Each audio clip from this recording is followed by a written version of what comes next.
How's it going, guys? Welcome back to Sip Talk. Once again, I'm out of the studio, so my audio quality isn't great. Once again, we cannot get any celebrity guests because it's a weird time and no one wants to do wacky stuff with us. But luckily, we got a solid roster of people that want to do wacky stuff with us. So we are bringing back fan favorite Alex Bauer. Alex, how are you? I'm Good. doing well. How are you guys? Oh God.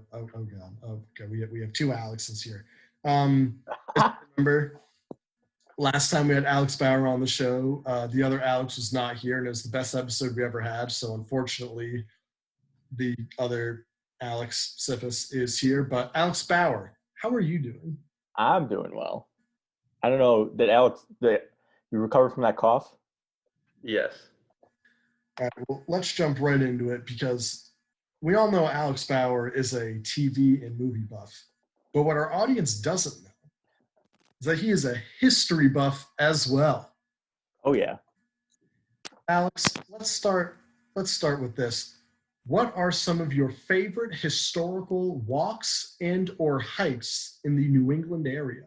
Oh, we're staying in New England? We will expand this historical walk net, but I want to stay local first. Let's get the local audience engaged, and we'll tease our national and international audience later. So let's start off local. New England historical walks and or hikes.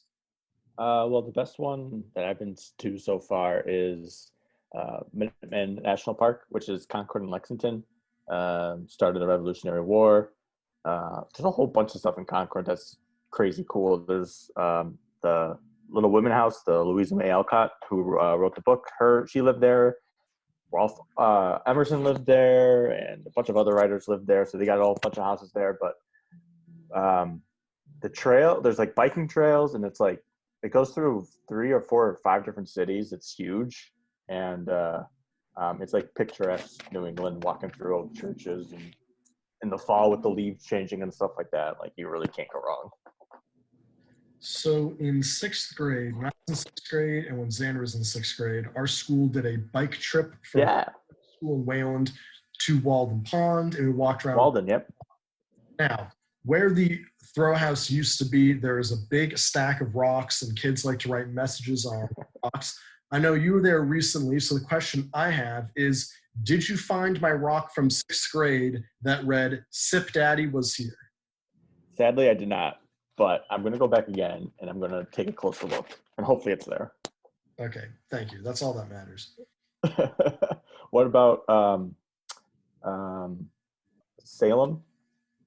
Especially in October, for obvious reasons, but they also have, because this crazy fact was, like, Salem at the turn of the 1700s was like the 3rd most populated city in the United States, which is like crazy to think about today. Well, because all the witches were there. Right. Did you see a witch? They all died. Have you taken a picture with a witch? I've taken a picture with people dressed as witches. But no real witches. No real witches. But, how do you know they weren't real witches? That is true. That's a good point. I don't know. But there's a lot of people dressed up as a lot of different things. So it's good for the history because there's a lot of things to do historical there, but it's also good for the people watching because you could just sit there for hours and just watch crazy people do crazy things. Would dressing up as a witch in Salem be offensive to some people? Because I feel like the impact and historical reference of witches, like, people died, Alex. I don't know. It's a laughing matter. You're still laughing. It's an experience that you have to see for yourself. They make fun of it. It's I don't know how else you can do but laugh. What else you can do but laugh? I don't know if I can condone the laughing of dead people and murders in my own state of Massachusetts. That's a dark chapter of our time. And that's the problem, is that the people that they killed were not witches. But we still don't know about the other witches. Like, we should not be dressing up as people that could easily be casting spells in our town. Fair enough. Alex, answer this question for me. Me, Alex, or him, Alex? Alex Bauer, answer this question for me. Paul Revere and his Midnight Ride, Yeah. rated or underrated? Um, probably overrated in the sense that it just wasn't Paul Revere who did the midnight riding. It was a network of patriots, and he only got so far and relied on other people to do it. So it's like sometimes people put that all on Paul Revere, but it wasn't just him. Well, so correct me if I'm wrong, but I believe Paul Revere was captured outside of Lexington somewhere. Yep. And he started at the Old North Church. Yeah. And got all the way to Lexington, going through Charlestown. Yep. So you had to go up and then over on horseback. Yep. Alex, I don't know if you've tried to get from downtown Boston to the Metro West area, including Lexington. That commute is a pain in the ass, and he did it on horseback. How dare you say that ride was overrated? Yes, there's a lot of people. Do you know why? Because he probably had hemorrhoids from being on a horse for so goddamn long. Well, I couldn't believe how backed up Route 2 was. All right, relax, people. The landscape was a lot different back then. Not as many commuters. Not as many toll booths. Not as many toll booths, right? And plus, being on a horse, you didn't really have to stay to roads. You can cut through people's yards. He couldn't cut through people's yards. He had to tell people. Good point. Exactly. But Old North Church is awesome too. That's a great spot to take a tour because a lot of it is preserved, and they have, my favorite thing there is they have a bust of Washington that's is said to be the most likeness of Washington any other painting. So like you go there and take a look at it, it's like supposed to look exactly like him, and it looks nothing like the paintings that you expect Washington to look like. So I think that's cool. So you're saying when I see the painting of Washington crossing the Delaware. All fake. Okay. Imposter. Got it. I got a question for you. Yes. Best or most fun New England-based field trip you took as a kid? England-based field trip. Okay. I got one for Chicago. Okay. So I'm running through all the field trips right now. We had our North End field trip in second grade. A lot of fun. We did not get to go to Plymouth Plantation when we were in third grade. Xander, would you like to explain? I'm going to ask Xander, is Plymouth Plantation your favorite New England field trip? Because I'm still thinking. I'm going to say no. It's up there. However, the overallness, if that's a word, of the Cape Cod field trip was pretty ridiculous. That we stayed in cabins on the Cape Cod National Seashore for like 3 days and just went all around the Cape dicking around. So that right now is my leader in the clubhouse. If I can't think. First grade, we went up and we saw some maple trees. So that's kind of cool. And we had maple syrup. Oh, I forgot about that one. How far north? I have no idea. I was a first grader. I don't have a sense of time or distance. That sounds like Vermont. I don't think we went to Vermont on a date. No, it was not Vermont. It was like central north. Probably someone in Lexington or something. We just had some trees in their backyard. So in third grade, we didn't do Plymouth Plantation. We went to Lexington and Concord and saw like a little reenactment type thing of the shot heard around the world. Yep. Now, Plymouth Plantation sounds better than that. I'll say that much. So we didn't get to see Plymouth Plantation. Seventh grade Cape Cod trip, I think personally for me, was up there because it was kind of like a coming of age type thing. Like the people that I enjoyed the Cape Cod field trip with the most, I'm still pretty good friends with today. Jumping off dunes in P-Town, a lot of fun. I did that this weekend. It honestly sounds more fun as like a grown adult. You said seventh grade. That's like the perfect time for a field trip, like coming of age field trip. Yeah. I was 13. Played some wiffle ball, spat sunflower seeds. Wow, true American. Went on a marine biology type tour, and in Wellfleet, and we're on this boat, and it was really cool time. But the highlight was at the end.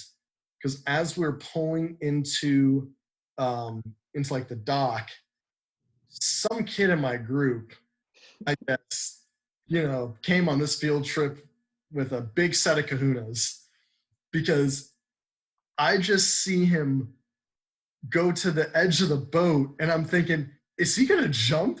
And then I just see him jump and I'm thinking, is he going to make it? And then I just hear splash. Ooh. And then I just see, who was it? Was it Miss Moran? Is that even her name?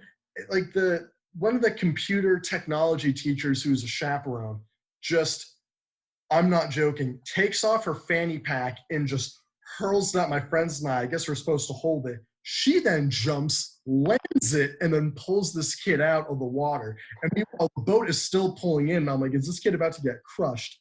Probably the funniest thing I've ever seen. But the best was we were actually going to the dunes in P-Town afterwards. And the kid was soaking wet because he was wearing his clothes. And one of the teachers asked me, Peter, do you have any like extra pairs of sweatpants like on you in your bag?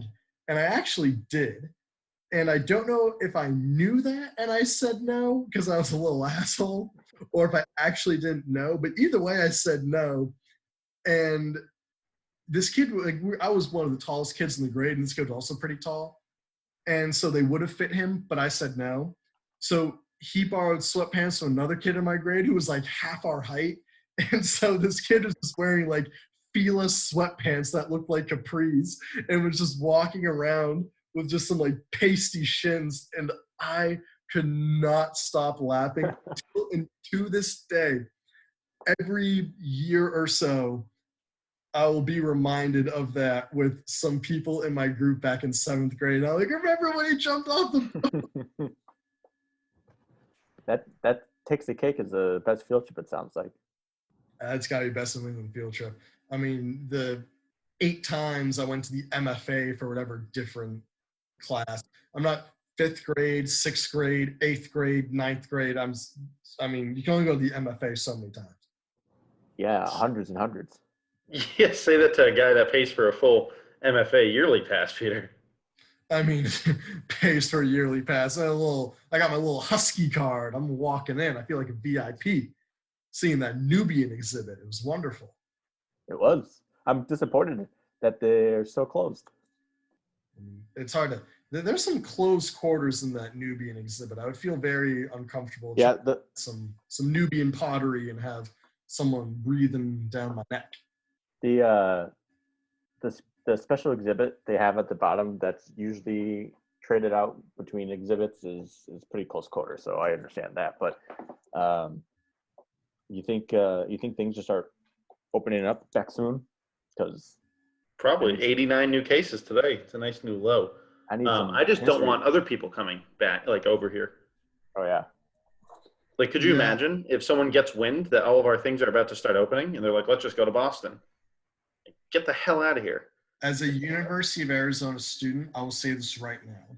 Do not let anyone from Arizona into Massachusetts. When I go to Arizona in August, I am well aware that, like, Charlie Baker might say, no, Pete, you're not coming back. And I'm like, that's fair. And your Arizona listenership just plummeted.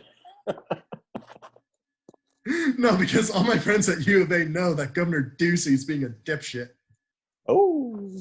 I'll say this right now. Not Governor Ducey, Governor Douchey. How about that? How about we get our cases down so we can have a college basketball season this winter? Calling you out, Ducey. Can we expand the best trips to outside New England? For you? Can. What was for anyone? What floor is open? I mean, we went to New York. DC trip. DC's up there. We went to New York to go look at rocks and fossils and go into Howe Caverns. Did you guys do that? No, we didn't go to Howe Caverns. Our cave trip was just a little hole in the ground in God knows where, upstate New York near the Hudson. And I barely fit. And I remember there was one girl in my class and she was having a grand old time just walking, and I'm like hunched back, like I'm folded in half, flipping my head on a rock. And I'm like, Miss Nichols, this isn't very fun for me. Did you bring a hammer and you could hammer out fossils in some random place? No, if you try to hammer out a fossil in that cave, it's going to No, collapse. no, no, not in the cave. We were like on some like random shore, and you just brought a hammer and a chisel.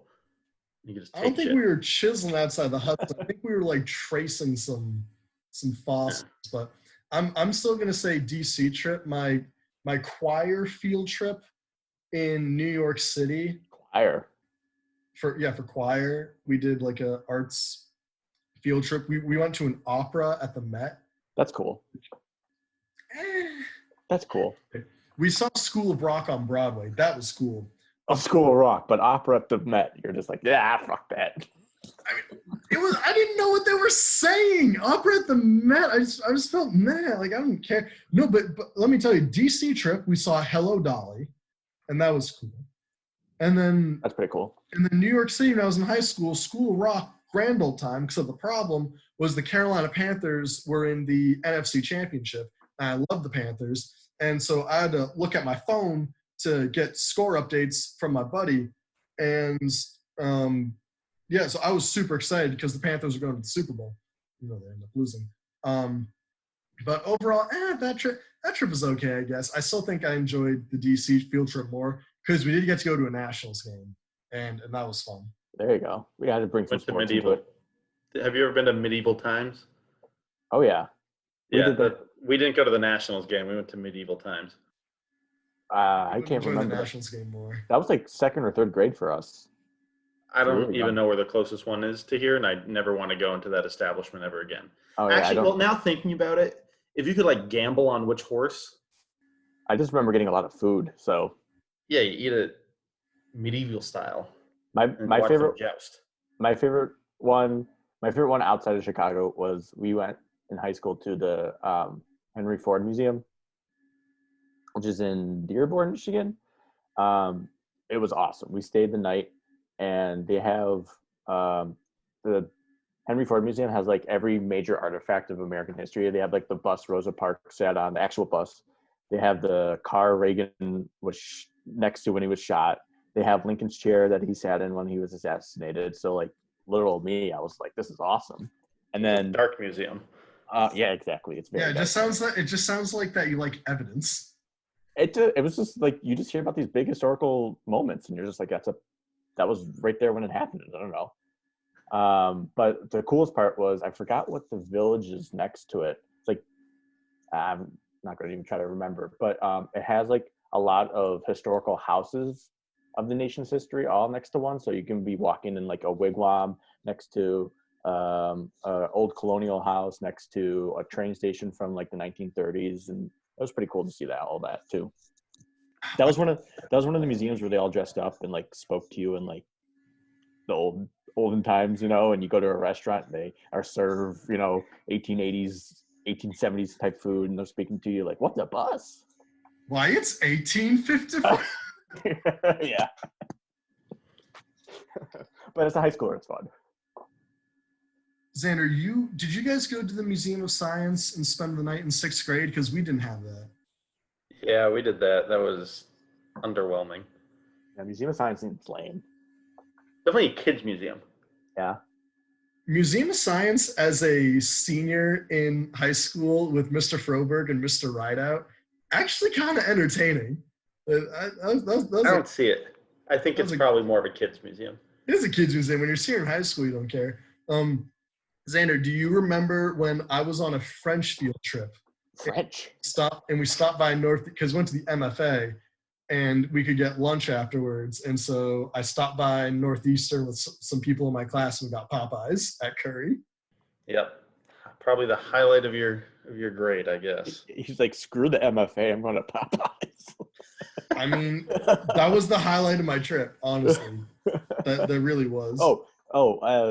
Field trips, the highlight of all field trips was going out to lunch that wasn't normal, like a normal place you'd go out to lunch during the school day. Like I remember going to like McDonald's during a museum field trip, and you're just like, oh my God, we're at McDonald's during the school day. Like that was awesome. We went to Country Kitchen Buffet after going to a prison in 12th grade psychology. We did a prison unit. So we went to a prison, and then I went to Country Kitchen Buffet afterwards. 12th grade, isn't that senior year of high school? Yeah. Let's say senior year. my senior year psychology during our crime unit, we also went to the prison. That was a pretty fun time. Fun? Eye-opening, surely. It was eye-opening, but some of these stories were pretty good. I had fun. You didn't have fun in the prison? Did I have fun listening to these people being like, yeah, I murdered somebody while I broke into their house? That's not fun. I mean, maybe because I was on a Criminal Minds binge before, and I'm like, I've done worse. Alex, what is your favorite field trip that you did in Chicago? In Chicago, it was probably going to Navy Pier as a third, fourth grade, because they have a bunch of children. Like they have a children's museum, they have another type of museum, but then they have the big Ferris wheel, and you get to walk outside by the lake. You get to see the skyline, and taking the bus for the first time to go downtown. Like I think that's like the most memorable one. But of course, you go like at the end of May when it's really nice outside. So just seeing that, and then we did the architectural tour. So you get on a boat and you go through the river, and they tell you the history of the buildings. And so doing that the first time is pretty cool. All right, Alex. This is probably the biggest question that we're going to ask. I love it. What is your Mount Rushmore of historical statues or monuments, but it cannot include Mount Rushmore? Are we staying just inside the country? United States, yes. We're going to do, yes, United States. It would be a statue commemorating a person, a place, a thing, an event. All right. My Mount Rushmore, number one, I'm going to count this as a whatever you just lumped together, the Hollywood sign. Okay. Two, I'm going to do the Lincoln Memorial in D.C. Three, I'm going to do in Roswell. I'm going to do in Roswell, New Mexico. There's a monument to the crash. I just think that's just like so random and interesting. I'm going to put that on there. Okay. And four, I'm going to do. I really like the Korean War Memorial in DC. I think that one's probably one of the coolest ones in terms of getting away from what you think of a monument and sculpture is, where they're kind of in the trees and the pathways and they're lit up at night. I think that's pretty cool. Yeah, I think my favorite memorial in DC was the FDR Memorial, with all different waterfalls and stuff. I thought that one was very cool. FDR probably my favorite memorial in DC, but it does not make my Mount Rushmore of statues and sites. Xander, your Mount Rushmore. Okay. Are we going in any specific order, or can I just name all four? Just name all four, but you can give us some detail if you'd like. Okay, we're gonna go Gateway Arch, because that thing is huge. That thing is quite the monument memorial. It's not really a memorial, but it's a structure. I like that structure. Yeah, exactly. Fits the criteria. Number two, Make Way for Ducklings in Boston. Ooh, that's a good one. Fantastic little statue. Number three, J.P. Morgan's bull with the giant testicles in New York. And number four, Paul Bunyan. Which one? With the blue ox. Which one? I don't care. All Any of of the them? big ones. All of them. Like in every Midwestern town? Yeah, just any Paul Bunyan that's giant with a blue ox. All right, my Mount Rushmore. The first one I have on there is the Wildcat family statue at the University of Arizona. It has a family of adorable little wildcats. It's right in the center of campus. It's lovely. It's beautiful. The second one I'm going to go with is the Jerry Richardson statue outside Bank of America Stadium in Charlotte, the one that they just took down, that it features the Panthers with the giant testicles.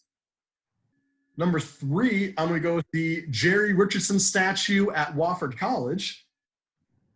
And my fourth one is going to be Rocky the Bulldog at UNC Asheville. Cute little silver bulldog, but don't you dare touch it if you don't go there yet. You're just asking for the UNC Asheville Bulldogs to lose if you touch it when you're not supposed to. That's why they got killed by Villanova in March Madness a few years ago. Some dipshit probably touched it, wasn't supposed to. That's my Mount Rushmore of statues. Wildcats, 2 Jerry Richardsons, and UNC Asheville Bulldogs. What's a statue or monument that you want to see he put up? That I want to see? Yeah. Does it exist yet? No. Just like you want to memorialize an event or a person, you want to see it somewhere, so they could take it down in 20 years. No, I'm just kidding. Well, I mean, I would like a. It's kind of annoying. I kind of wish that my high school, they totally renovated the football stadium. I would have liked a piece of the bleacher painted orange with kind of like the area of where my 2 feet would be, like where I would stand. I'd kind of like just paint a little orange block. And you know how that seat in Fenway where Ted Williams hit that home run, like that's yeah. Kind of give me like an orange one of those at Wayland's new bleacher, where the student section is front row, 25-yard line ish, and paint that orange, and then in black writing just be like Pete's section. But we're going personal. We're going personal here. Well, I mean, just kind of know like who built it. I don't, or maybe the Sip Talk family memorial statue. We're not dead. That's true, but when we do die, and this is in the records, actually, I had a great idea for a monument a few days ago. Are you aware of Stone Mountain in Georgia? Is that the Confederate Mount Rushmore? Yeah, they're inside the mountain. Yes, it's the big carving, and they have the big fireworks show and laser light show on the 4th of July to make Robert E. Lee look like an EDM artist, that whole thing. And like, not off topic, but I went on their website today because to do my little research. Unnecessarily feature a lot of Black people in their promos. The mountain website? Yeah, Stone Mountain, if you go on their little like events and festivals, if you go on their little link for their annual like Christmas festival, it is just all Black kids. And I'm like, I see what you're trying to do, Stone Mountain. So here's my idea for Stone Mountain. Because you have the one side that has the Confederate memorial. And, they got, of course, they're going to get the prime real estate on Stone Mountain, where that's the face that's very flat and easy to make a memorial. But there's another side to that mountain. Right. That's currently unused and uncarved. So if we go on the other side of Robert E. Lee Boulevard, what can we put there? And what I'm thinking is a giant Mount Rushmore type monument of Andre 3000 and Big Boy. Wow, I was going to go I was going to think in the same route because I was thinking Georgia, Atlanta, Little John, the scene of Crunk. See, here's the thing, because I believe that OutKast is done more for the state of Georgia than the Confederacy. Probably. And also, how funny would it be if, one night all the, people who want to honor the history go to the laser light show at like 6 o'clock because they'll have to go to bed early for church the next morning. But then at like 10 o'clock, that's when the party starts. And on the other side of the mountain is their laser show, but they're just blasting Spodioti Dopalicious.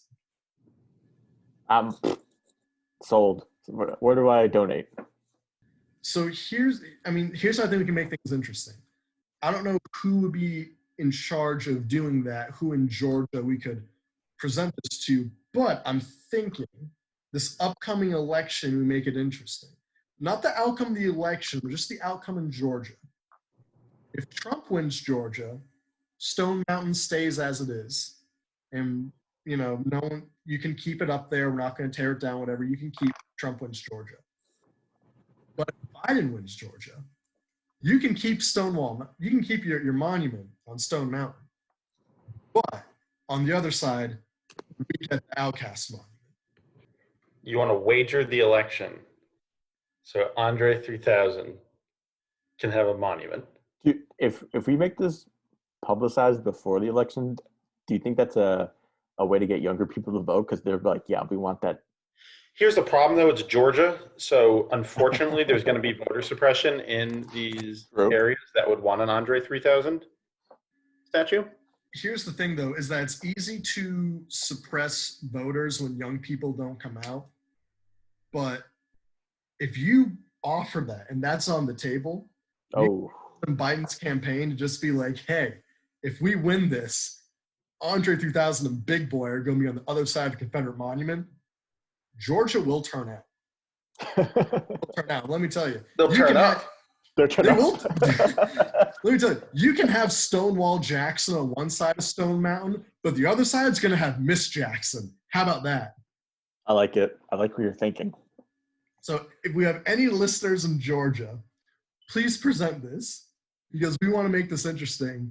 And, if there's going to be a mountain that we're going to die on, it's going to be Stone Mountain, and it's going to be us trying to get OutKast to be permanently memorialized, even though they're totally alive, on the other side of Stone Mountain. We should ask OutKast if they would want to come.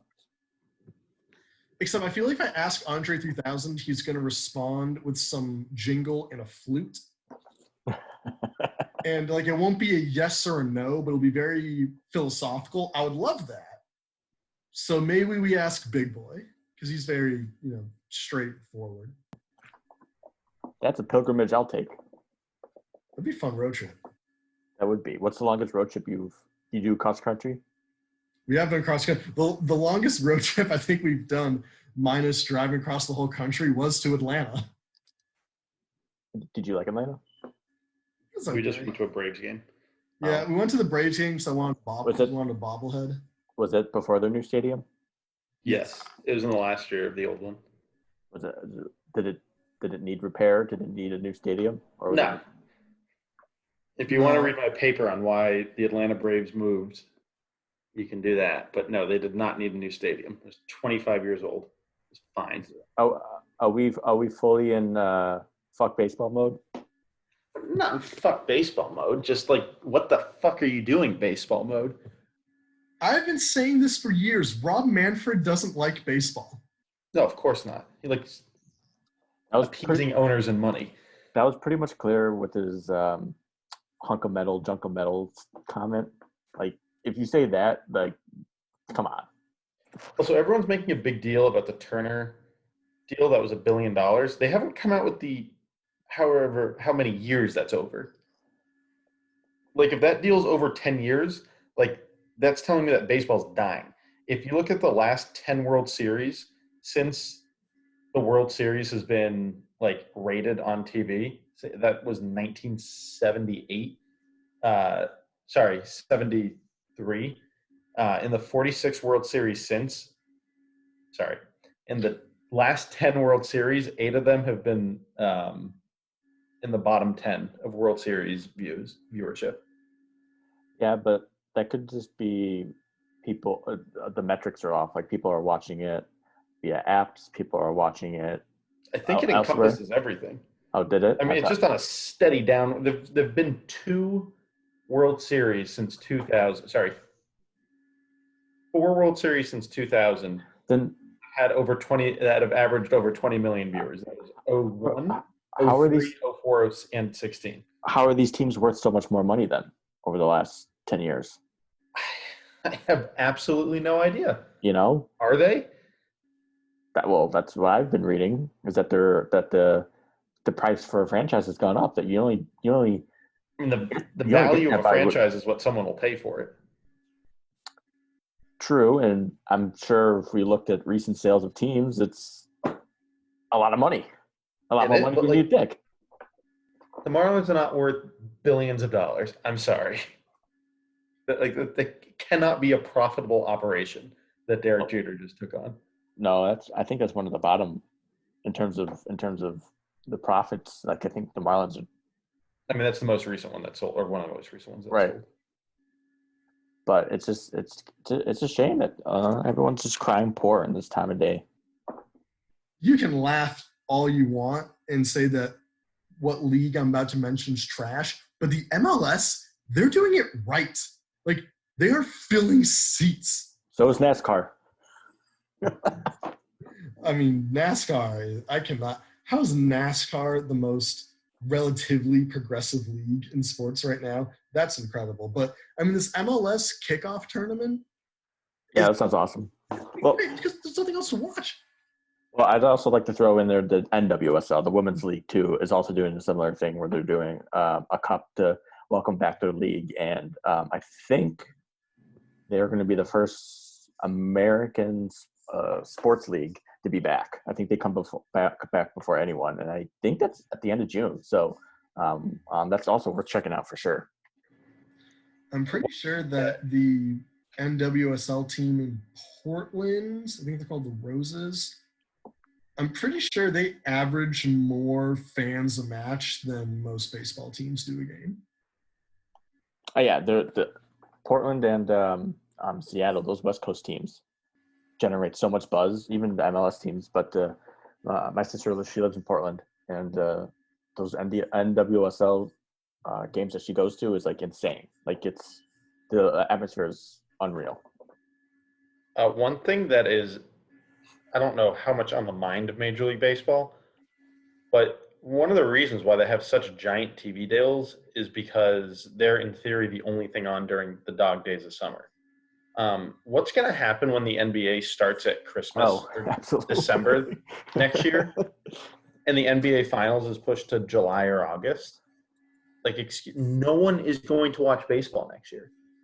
Nobody. Plus, you have the Olympics, you have the Euro, you have other cups, you have the MLS, who is on a steady increase. No one's going to watch baseball next year.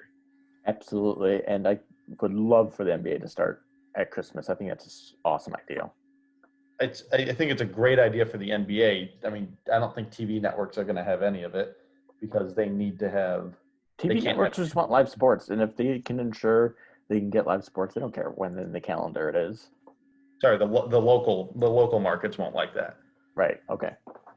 I feel like that no one, if not even TV deals, but no one really want to go to a baseball game. Like the only reason why I would go to a Red Sox game over a, let's say, a Celtics game near the playoffs or a Revs game is because it would be much cheaper and very convenient to get to because it's very close to where I live and I can ride on the green line. Now, let's say the New England Revolution finally got out of Foxborough and even just started playing at like Alumni Stadium, Boston College, I would immediately go to a Reds game over a Red Sox game any day because the atmosphere would just be better. The only thing hindering the Revolution match atmosphere is just the size of the stadium, and it's a pain to get to.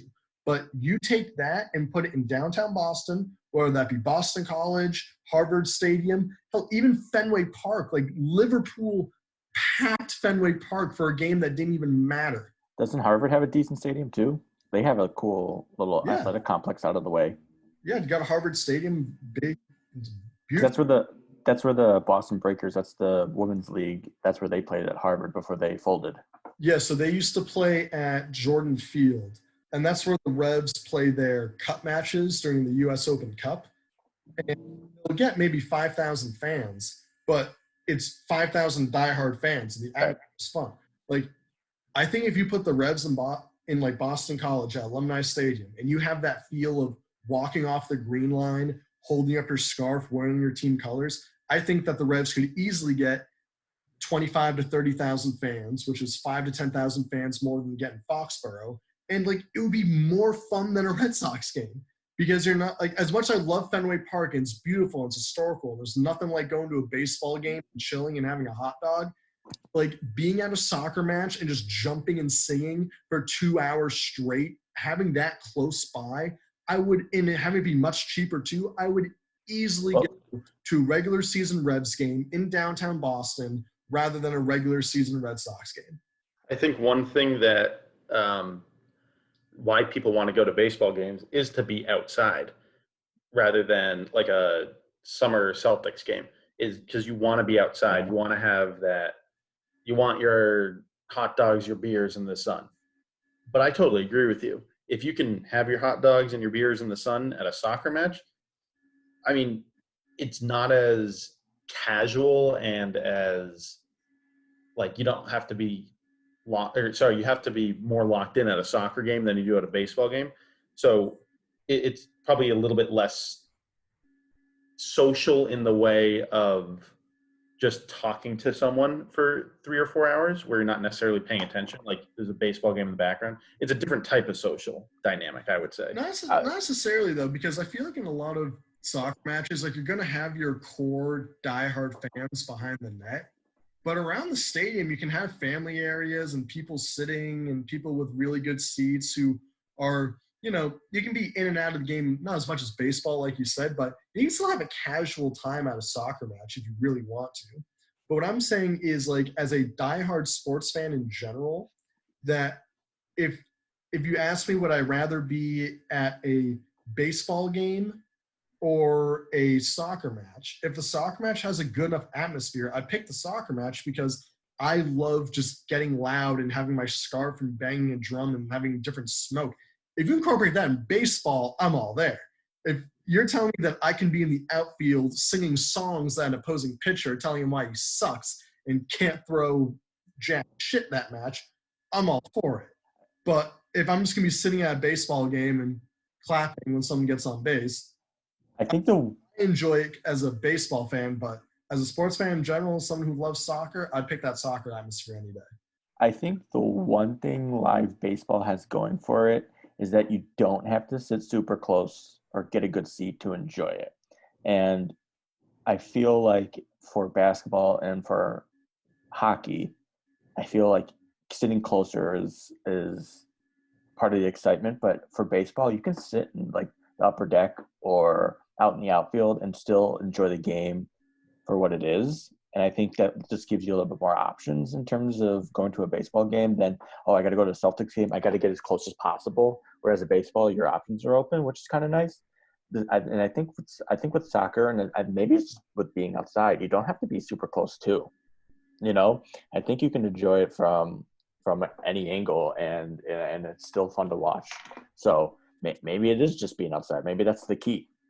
I don't know. But I think you also hit it on the head.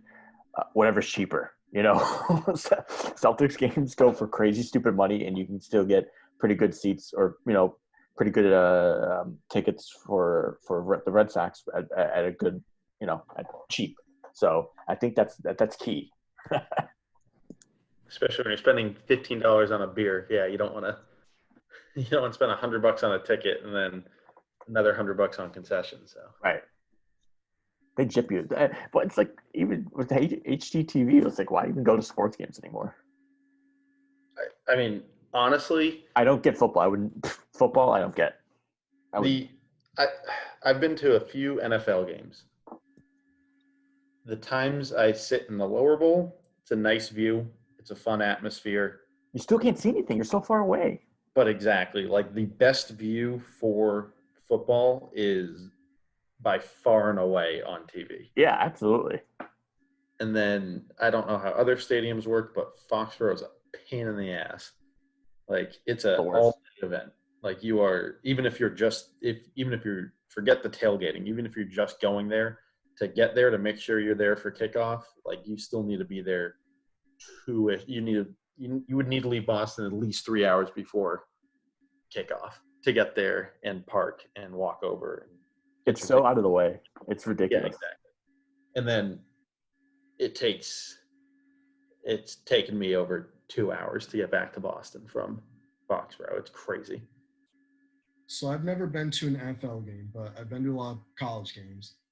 And so before I was in college, I went to some BC games, and those were fun because, like, for $20, I got to see Lamar Jackson decimate Boston College's defense at, like, the 50-yard line, 8th row. Perfect. Like, I spent barely any money. It was a beautiful fall day. That's fine. And then, but you're right, the best view for football is on TV. But, like, I love U of A football games because I love just being in the Zona Zoo at football games. Like, I would say we're pretty much front row, 35-yard line. You really can't see anything. But it's so much fun when you're just with your best friends and you're with people that you don't even know, but you're best friends for those 3.5 hours because we might actually win a game. We usually don't, but there's a chance that we do. And it's so much fun. Like, there's nothing like it. I feel like that's why I don't really have an interest to go into an NFL game, because there isn't really like a supporter section. And it's kind of the same reason why I'm slowly drifting away from baseball and prefer soccer, is because I like organized supporter sections. I think it's the communal aspect that I love of it. I think it's the idea of I can get as rowdy as I want and no one's going to complain because there's thousands of other rowdy people around me. Like, I can't go to a Red Sox game or like a Celtics game and act like I do at University of Arizona. I'll get thrown out. But at U of A basketball games, I can be as crazy as I want because it's like, oh, he goes here. This is U of A basketball. This is just normal. So I would love for baseball and in the NFL to start introducing this normality of having organized and communal supporting sections. I feel like that would be a lot more fun. It would draw more people. But they would never do that because they don't really have to. The NFL doesn't have to. But baseball, if you're going to start experimenting with stuff to get people in the stadium, maybe you should do that. Because let me tell you, in Cincinnati, no one's going to see the Reds play. I'm not going to sit at a Reds game and watch them lose. If we're going to watch a team lose, they're going to choose FC Cincinnati, who finished at the bottom of the table last season, but still had one of the best attendances because they just packed the stadium because they were all shit-faced and they had a good time. And you could fire orange and blue smoke and sing and jump and drum and whatever. So you really think that is a big part of it, is that you can go crazy at soccer games, so that's why people are going? I mean, look at Atlanta's games. They're insane. Bauer, you want to play a fun game? Yeah, go ahead. It's called How Much Trouble is Baseball In? Right, so this is the way we're going to play. We're only going to use attendance numbers from 2019. Okay. And you can take these numbers however you want. Where are you getting your information, sir? These are official numbers. Okay. But I'm just saying it's from, like, it's not including TV viewership or anything. So this is attendance. This is purely gate attendance. Okay. In 2019, mm-hmm. there were 17 teams / cities that have the MLB and an MLS team. Okay. Over 35% of those cities, the MLS team outdrew the baseball team per game. You asked me what cities? No, I'm just telling you, in 35% of the shared cities, in a summer sport, Major League Soccer's team out-attended the Major League Baseball team. So the question is, how fucked is baseball? So the question is, how fucked is baseball if you're right now getting out-attended by the 5th biggest sport in the United States and they share a season with you? That's awful. Florida, on its way for its students to get paid for endorsements and stuff, right? Didn't that go this week? Yeah, I don't know how, like, the law's if it's like a state or a federal issue. I know the NCAA is basically saying, yeah, you guys can get paid for endorsements and stuff. Finally. Yeah, all it took was for 2 top recruits to go play Aussie basketball. Yeah, we'll see what happens. If there's any sports. I was going to say, like, all these states are acting like they're all the same. Like, you have, like, Florida being like, we're ready to reopen. Oh, really? Because your cases are still going up. Well, Massachusetts is opening. Yeah, we had under 100 new cases today. You had in the thousands. Stop that. You know why? Because I'm not going to say it. People that don't understand how viruses work? Is that what you're trying to say, Alex? No, there's no leadership coming from the federal government. So the states are all fending for themselves. I'd like to point out that the state of Florida is currently sitting on 980,000 doses of hydroxychloroquine because DeSantis was like, yeah, it's great. It's gonna help with COVID. And the hospitals were like, no, it's not. Don't get this. And he got it anyway. And he got it for free from somewhere in Israel. He got these dosages for free, but they're just sitting on a stockpile of hydroxychloroquine. and they're not going to use it because, big surprise, the CDC came out and said, hey, we did a bigger study and it doesn't work against COVID. Like, now you have lupus patients who need that because, like, it helps with lupus, and now they're having a hard time finding it. Also, it helps prevent malaria. There are 6 countries that have over 100 malaria-related deaths per 100,000 people, and another handful where it's plus 80. Like, do the right thing and just give those dosages to Doctors Without Borders or whoever so they can help distribute that in Sierra Leone and Togo and Mali and Burkina Faso and wherever. Because, like, this is why countries don't like us. Because we have a stockpile of a drug for something that was proven wouldn't help, but we have it anyway, and we're just not going to use it. While meanwhile, in developing countries, people are dying of a preventable disease but don't have the medical resources to help treat it. But we do. But as of right now, no one's come up with the idea of, we got it for free. How about we just give it away for free for, you know, people in West Africa in need? No, we're just going to sit on it because, you know, maybe Trump was right. Maybe it can cure COVID, and the CDC doesn't know what they're talking about.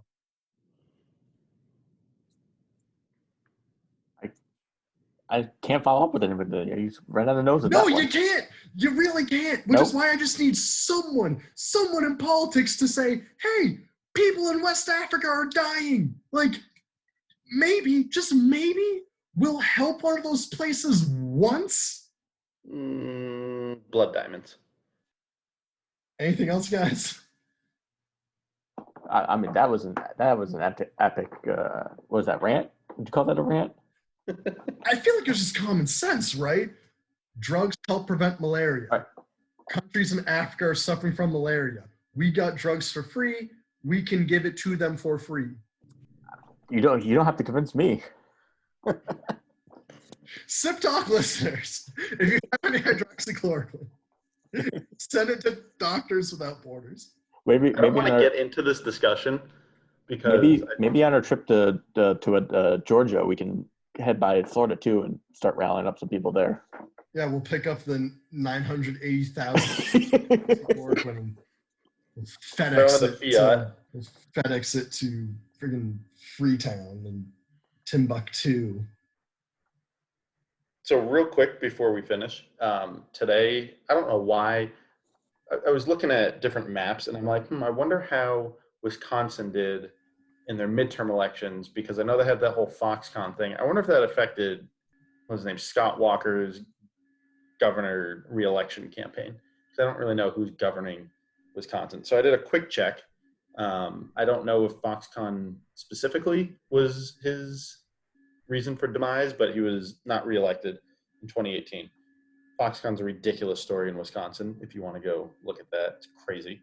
But he lost by 1.2% to some random like old superintendent, and he looks like the old guy from Up is the Democratic guy, the governor now.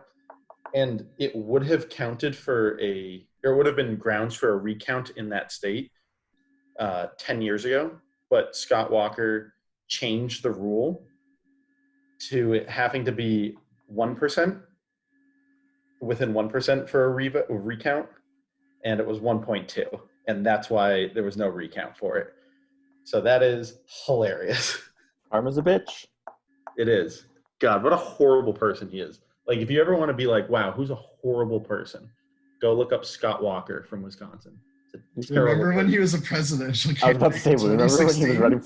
Remember when he was running for president? Oh my God. Well, that's why I was thinking about it, because I was having a conversation today because Ted Cruz is sucking off Trump's dick. I'm like, I'm pretty sure Trump said that your dad was in part responsible for JFK getting shot. Let me go look that up. So I was finding Trump comments on former presidential candidates who now suck his dick. So I was looking at like Rubio, Little Hands Rubio, Lion Ted, all the Lindsey Jeb Graham. Bush things. Huh? Lindsey Graham, exactly. And then, Scott Walker. So. Did you see Ron Perlman called out Ted Cruz on Twitter? I don't care who is calling out Ted Cruz is a freaking moron. It's the guy who plays Hellboy. He played Hellboy, and I guess they got into a little Twitter match with each other. Oh, is this about them trying to like fight each other? About to wrestle, yeah. I would pay good money to watch someone just sock him in his fucking face. I'd pay $10,000 if that person was Beto. Oh, that'd be good. Do you know how much of a hack job he's done? Texas's might go blue. Awesome. Like, how bad of a job can you do that polls 4 months before an election has Texas even? Well, here's the thing. Trump won in 2016 by winning Pennsylvania, Michigan, Wisconsin. Those were the three major swing states. That's not happening again. No. I mean, never say never, because right. Never say never. I have already started my bracketology of roads to 270. Oh yeah, it's great. I've already done a couple weeks worth. Oh, come election season, we are going to have some Politics bracketology specials. Oh yeah. On this show, I'm going to tease that right now. Politics bracketology.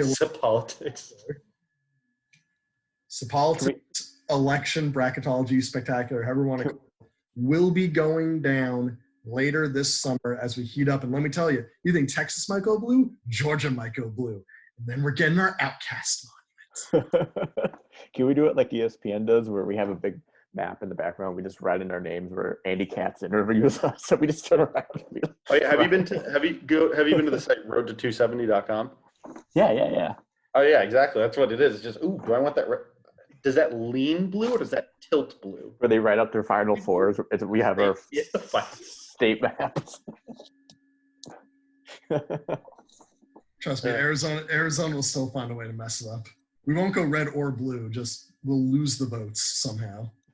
What do you mean? We can't find them. What do you mean you can't find the votes? We just can't find them. That is one thing that you have to consider. Like, I have Georgia with a lot of voter suppression, so I still have them going red, even though the polls say no. And I have Florida being on the wrong side of history, no matter the outcome. So, same thing with Ohio. Change comes to politics, bracketology, election spectacular. Just the longest name possible. Jesus. Good. I don't know if you get the theme of our show. We're a little different and wacky. All right. Anything else, guys? No, we have a good slate of guests coming up in the next couple of weeks. We have a national. I'm not saying who it is. No. I thought you were going to spoil the surprise. Don't spoil the surprise. You can't take things out of the oven while they're still cooking. I know it smells good, but it's going to be great when it's proper. Okay, but you can put the little stupid light on, and I can say it's a national sports writer from The Athletic. We have a. What? You're spoiling the surprise. Could be anybody.